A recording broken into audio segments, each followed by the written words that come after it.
नमस्कार प्यारे विद्यार्थियों। आज मैं आपको आपके कक्षा 8वीं विषय गणित का संपूर्ण सॉल्यूशन बताने वाला हूं, जो आज आपके पेपर हुआ था। तो बहुत से बच्चों की डिमांड आ रही थी कि सर पूरा सॉल्यूशन लेके आओ, पूरा सॉल्यूशन लेके आओ। तो इस वीडियो में मैं आपको 1 से लगाकर 25 तक सभी प्रश्नों के उत्तर बताने वाला हूँ, तो ध्यान से देखिएगा। पहला प्रश्न यहाँ पर आपके दिया गया है, निम्न में से रैखिक समीकरण नहीं है।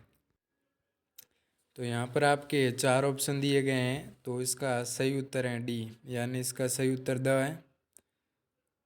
अगला प्रश्न करेंगे प्यारे विद्यार्थियों। अगला प्रश्न यहाँ पर आपके दूसरा दिया गया है, परिमेय संख्याओं के लिए गुणन तत्समक है। तो इसका सही उत्तर है प्यारे विद्यार्थियों 1 है। अगला प्रश्न करेंगे। अगला प्रश्न प्यारे विद्यार्थियों यहाँ पर आपके दिया गया है स्क्वायर रूट, यानी 9 का स्क्वायर रूट क्या होगा। जब 9 को 9 से गुणा करते हैं, यानी किसी भी संख्या को उसी से गुणा करते हैं, उसी को वर्गमूल कहते हैं। तो 81 का वर्गमूल क्या है, 9 है। ठीक है। अगला प्रश्न करेंगे। यहाँ पर चौथा दिया गया है, समांतर चतुर्भुज के समकोण होते हैं। तो कैसे होते हैं, हमेशा समान होते हैं, ना तो असमान होते हैं लेकिन समान होते हैं हमेशा। अगला प्रश्न यहाँ पर करेंगे। पांचवा प्रश्न यहाँ पर आपके दिया गया है, तो इसका सही उत्तर ये है। अगला प्रश्न करेंगे। आगे बढ़ने से पहले वीडियो को लाइक कर दीजिएगा, चैनल को सब्सक्राइब कर दीजिएगा, अपने दोस्तों के साथ शेयर कर दीजिएगा। अभी इस वीडियो पर 0 लाइक शो हो रहा है, तो अभी तक किसी ने लाइक नहीं किया है तो प्लीज़ आप लाइक कर दीजिएगा। और मैं आपको संस्कृत के महत्वपूर्ण प्रश्न बताने वाला हूँ प्यारे विद्यार्थियों, जिसकी मदद से आप 80 में से 70 नंबर आराम से ला सकते हैं। जी हाँ प्यारे विद्यार्थियों, 70 नंबर लाने की गारंटी हमारी है। आप हमारे चैनल से जुड़े रहिए और अपनी पढ़ाई जारी रखें। प्रश्न 7वां दिया गया है, a-m बराबर। तो इसका सही उत्तर करेंगे ए। अगला प्रश्न करेंगे। अगला प्रश्न प्यारे विद्यार्थियों यहाँ पर आपके दिया गया है 8वां प्रश्न का सही उत्तर है सी। अगला प्रश्न करेंगे। अगला प्रश्न यहाँ पर आपके दिया गया है प्यारे विद्यार्थियों, दूसरा दिया गया है, मतलब 9वां दिया गया है। इसमें आपके 9 से लगाकर 12 तक प्रश्न, आपके प्रत्येक प्रश्न 2-2 नंबर के दिए गए हैं। तो इसका आपको हल करना था। इसमें समीकरण में आपको दिए गए हैं और किसी में आपको मान ज्ञात करना था। तो आपको कुछ इस प्रकार से मान ज्ञात करना था। तो यहाँ पर आपको देख लीजिए, मैंने इसका पूरा का पूरा सॉल्यूशन करके आपके लिए वीडियो बनाया है, तो आप देखिएगा। 10वां प्रश्न यहाँ पर आपके दिया गया है, मान ज्ञात कीजिए। तो इसका सही उत्तर है 13/10, 13/10। अगला प्रश्न करेंगे। 13/70 है इसका, कितना है, 13/70 है। अगला प्रश्न करेंगे। अगला प्रश्न यहाँ पर आपके दिया गया है प्यारे विद्यार्थियों, 11वां प्रश्न है, एक अलमारी 5% बट्टे पर 5225 में बेची जाती है, अलमारी का अंकित मूल्य ज्ञात कीजिए। यानी उसकी क्या है कि मार्केट वैल्यू है, मार्केट प्राइस है, वो आपको फाइंड करनी है। तो इसकी मार्केट वैल्यू है 5500 रुपये। अगला प्रश्न करेंगे। अगला प्रश्न यहाँ पर आपके दिया गया है, घनमूल ज्ञात कीजिए अभाज्य गुणनखंड विधि द्वारा। तो इसमें आपको क्या करना था, घनमूल ज्ञात करना था, और कौन सी विधि के द्वारा, अभाज्य गुणनखंड विधि के द्वारा। तो यहाँ पर देख लीजिए, पूरा इसका हमने सॉल्यूशन कर दिया है। तो इसका 25 यहाँ पर उत्तर आएगा। अगला प्रश्न करेंगे। अगला प्रश्न प्यारे विद्यार्थियों यहाँ पर आपके दिया गया है, 13 से लगाकर 22 तक, ये आपके भाग स हैं और सेक्शन सी है। तो इसमें आपको रिक्त स्थान दिया गया है, ये आपके प्रत्येक प्रश्न 1 नंबर का है और ये आपके 4 नंबर का है। तो पहला प्रश्न यहाँ पर आपके दिया गया है, तो इसका सही उत्तर है सम्मान। आपके पेपर बिल्कुल इजी था, क्योंकि एमसीक्यू, रिक्त स्थान और ट्रू फॉल्स दिए गए थे, सत्य असत्य। इसकी वजह से काफ़ी बच्चे अच्छे नंबरों से पास हो रहे हैं। लगभग बच्चे बी ग्रेड से पास होंगे जिन्होंने कुछ भी पढ़ाई नहीं की है, और जिन्होंने पढ़ाई की है तो उनके ए ग्रेड तो पक्का है। तो दूसरा प्रश्न यहाँ पर आपके दिया गया है, आयत एक होता है खाली स्थान, तो क्या होता है, वर्ग होता है। अगला प्रश्न करेंगे तीसरा। तीसरे में आपको समचतुर्भुज बढ़ना था, और चौथे प्रश्न का सही उत्तर है लंबवत। अगला प्रश्न करेंगे। अगला प्रश्न प्यारे विद्यार्थियों यहाँ पर आपके दिया गया है सत्य असत्य, जैसा कि मैंने आपको बताया। तो इसमें आपको पहले में असत्य बढ़ना था, दूसरे में असत्य, और तीसरे प्रश्न का सही उत्तर है सत्य, चौथे का भी सत्य। अगला प्रश्न करेंगे प्यारे विद्यार्थियों। 15वां प्रश्न यहाँ पर आपके दिया गया है। डाक के द्वारा डाकघर से विभिन्न स्थानों पर अलग अलग समय पर तय दूरी आलेख द्वारा दर्शाई गई हैं। तो यहाँ पर आपके कुछ इस प्रकार से ग्राफ दिया गया है प्यारे विद्यार्थियों। इसमें यहाँ पर दूरी कुछ इस प्रकार से बताई गई हैं। ABCD इनको डिनोट किया गया है लेटर से। तो यहाँ पर समय दिया गया है। तो चलिए इनके आंसर करते हैं। डाक के द्वारा प्रातः 11 बजे तक समय दूरी तय की गई हैं। तो यहाँ पर आपके दिया गया है, देख लीजिए। यहाँ पर दिया गया है ना प्रातः 11 बजे, तो यहाँ पर 11 बज रहे हैं, देख लीजिए। और यहाँ पर 11 बजे कितनी मतलब हो रहा है किलोमीटर हो रहा है। यहाँ पर आपके दूरी दी गई है इस पैमाने पर, मतलब ऊपर की साइड है ना आपके दूरी दी गई है। तो यहाँ पर कितनी दूरी आ रही है, में 5 किलोमीटर आ रही है। कितनी किलोमीटर आ रही है, 5 किमी आ रही है। तो यहाँ पर आपको पहले प्रश्न में 5, इसका 5 किलोमीटर सही उत्तर है। और यहाँ पर दूसरा प्रश्न प्यारे विद्यार्थियों आपके दिया गया है। दोपहर 2 बजे तक डाकिये द्वारा तय गई दूरी कितनी है। तो यहाँ पर आपको 2 बजे पर आ जाना है सीधा। यहाँ पर 2 बजे पर आएंगे और उसके बाद यहाँ पर आपके डी पर दिया गया है। तो कितना दिया गया है डी पर, यहाँ से आप मिलान करेंगे तो 11 दिया गया है। तो यहाँ पर देख लीजिए 11। तीसरा प्रश्न यहाँ पर आपके दिया गया है। प्रातः 12 बजे से दोपहर 2 बजे तक तय गई मतलब दूरी कितनी है। तो यहाँ पर सीधा सीधा इसमें दिया गया है 3 किलोमीटर। और मतलब 1 यूनिट में कितना किलोमीटर दर्शाया गया है वाई एक्सिस में, तो 1 किलोमीटर दर्शाया गया है।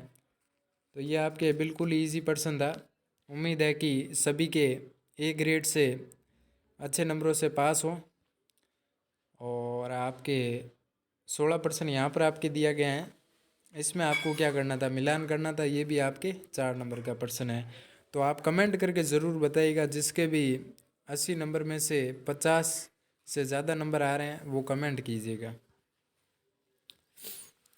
देख लीजिए यहाँ पर आपके प्रश्न दिया गया है, इसमें मिलान करना था। बहुत ही ईजी क्वेश्चन है। कुछ इस प्रकार से यहाँ पर आपको मिलान करना था। अगला प्रश्न करेंगे। अगला प्रश्न यहाँ पर आपके दिया गया है 17 से लगाकर 22 तक। ये भी आपके 4 नंबर के प्रश्न थे। तो यहाँ पर 17वां प्रश्न आपके दिया गया है। वर्ष 1997 के अंत में किसी शहर की जनसंख्या 20,000 थी। इसमें 5% वार्षिक की दर से वृद्धि होती है। वर्ष 1999 के अंत में उस शहर की जनसंख्या कितनी होगी वो आपको बताना है। तो यहाँ पर फॉर्मूला लगाएंगे चक्रवृद्धि ब्याज के। तो यहाँ पर आपको CI का फॉर्मूला लगाना था। 1+/10 यहाँ पर आपको कुछ इस प्रकार से डिनोट करना था। तो यहाँ पर 22,050 व्यक्ति इसकी जनसंख्या होगी।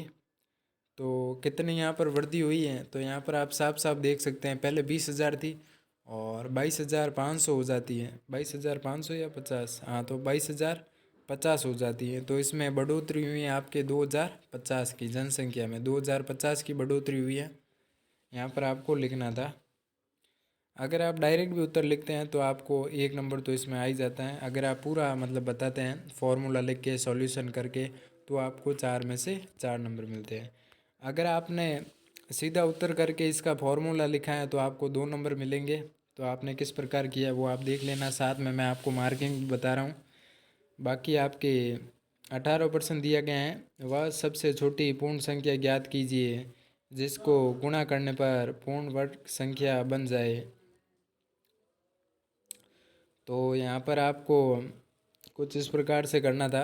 तो इसका सही उत्तर करेंगे प्यारे विद्यार्थियों 5 से। किससे, 5 से। अगला प्रश्न करेंगे प्यारे विद्यार्थियों। यहाँ पर आपके दिया गया 19वां प्रश्न में क्या करना था। समीकरण आपको दिया गया है कुछ इस प्रकार से x+7+, ठीक है। तो इसमें आपको क्या करना था, सॉल्व करना था। और अंत में आपको कितना आंसर आता है, तो इसका आंसर आया है x बराबर 5, यानी x का हमें मान ज्ञात करना था। तो x का उत्तर आया है आपके 5+7+, यानी यहाँ पर खाली स्थान दिया गया था x का, उसमें 5 आपके सही उत्तर आए हैं। तो आप इसका स्क्रीनशॉट ले लीजिएगा। और 20वां प्रश्न यहाँ पर आपके दिया गया है प्यारे विद्यार्थियों।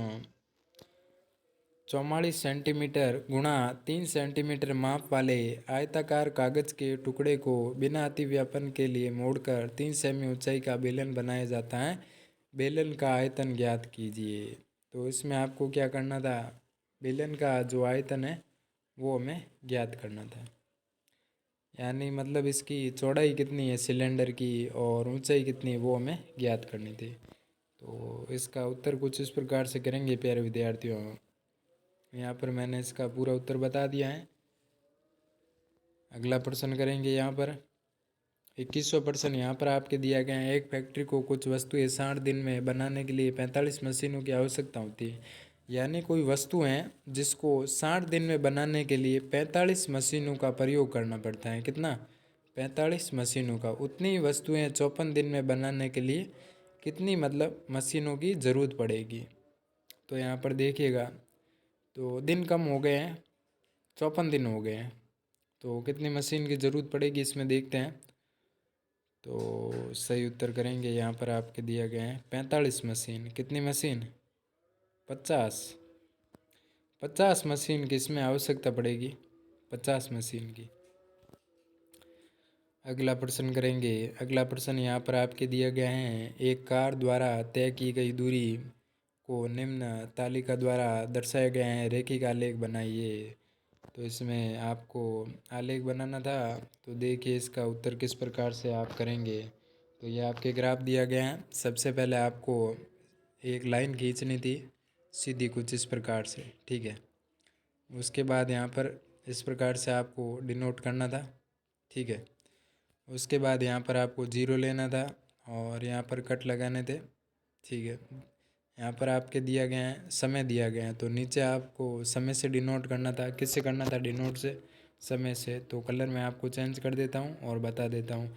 जो ये निचली लाइन है इसमें आपको समय से डिनोट करना था और बाकी ऊपर वाली लाइन है ये वाली, एक बार मैं कलर चेंज करके आपको बता देता हूँ। ये ऊपर वाली लाइन है, इसमें आपको क्या करना था, यहाँ पर आपके दूरी दी गई है किलोमीटर में, दूरी दी गई है किलोमीटर में, तो यहाँ पर आपको डिनोट करना था। तो यहाँ पर आप लिखेंगे 20, 40, 50, 70, इस प्रकार से यहाँ पर आपको लिखना था।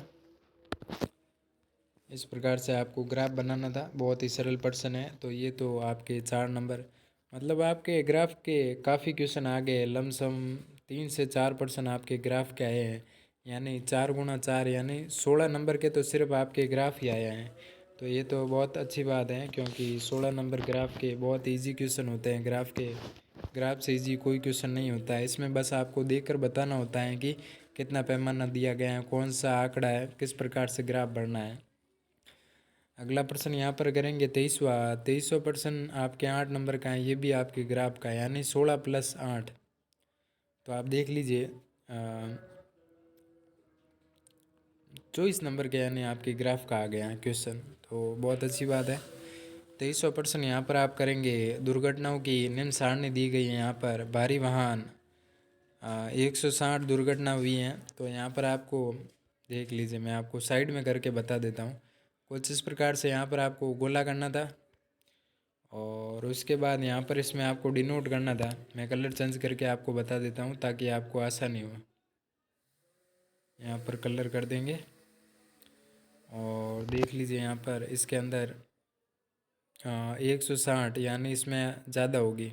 160 भारी वाहन, 160 इसमें आपको करना था, ब्लैक कलर से डिनोट कर देते हैं।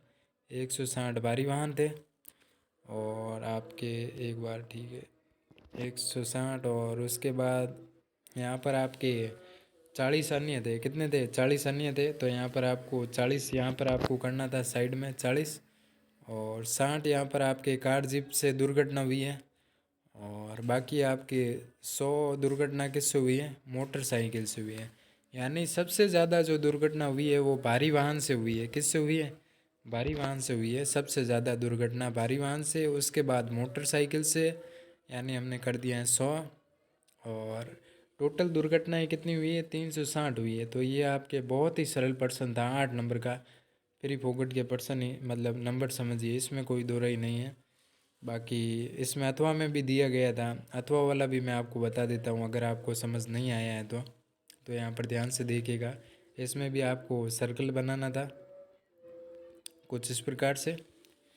इसमें देख लीजिए, एक बार कर देते हैं, 1 2 3 4। तो यहाँ पर 4 आपको पहले बीच में लाइन खींच देनी है। तो इसमें सबसे ज़्यादा 31 हुए हैं, तो यहाँ पर अलग कलर से हम करेंगे।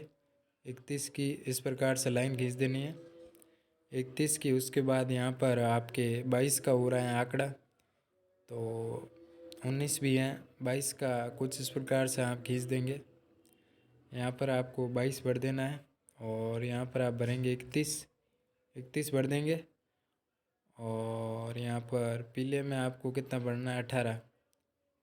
तो यहाँ पर आप 18 भर देंगे और यहाँ पर 19 भर देंगे। यहाँ पर आप 19 भरेंगे। तो इस प्रकार से यहाँ पर आपको भरना था। बहुत ही सरल प्रश्न है आपके। अगला प्रश्न करेंगे 24वां। मैंने आपको पूरे में से पूरे प्रश्न यहाँ पर आपको बता दिए हैं। यहाँ पर देख लीजिए, 24वें प्रश्न का उत्तर है। इसमें आपको कुछ नहीं, बस यहाँ पर आपके बताना था, तो इसका उत्तर करेंगे। और 25वां प्रश्न यहाँ पर आपको गुणनखंड दिया गया है, तो इसको आपको सॉल्व करके बताना था। तो इस वीडियो में बस इतना ही। मिलते हैं अगले वीडियो में। धन्यवाद। संस्कृत में मिलते हैं।